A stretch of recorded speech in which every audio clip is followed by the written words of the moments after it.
Hello everyone, welcome to Sanmarga classes. ಅಪವರ್ತಿಸುವಿಕೆ ಅಧ್ಯಾಯದ 25ನೇ ಪ್ರಶ್ನೆಯನ್ನ ಗಮನಿಸಿ. ಅಪವರ್ತಿಸಿ 9x² ಪ್ಲಸ್ ಎಕ್ಸ್.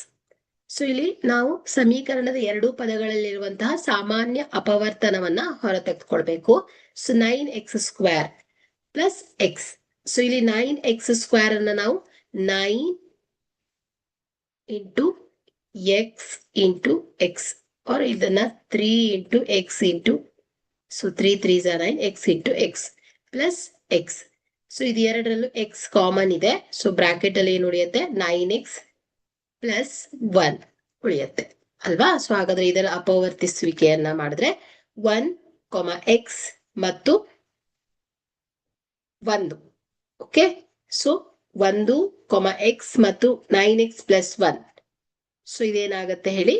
ಇದರ ಅಪವರ್ತನಗಳು ಆಗತ್ತೆ. ಓಕೆ, ಸೊ ಎಕ್ಸ್ 1 ಮತ್ತು 9x ಪ್ಲಸ್ 1 ಏನಾಗತ್ತೆ ಹೇಳಿ? 9x² ಪ್ಲಸ್ ಎಕ್ಸ್ ನ ಅಪವರ್ತನಗಳು ಆಗಿದೆ. Okay, thank you.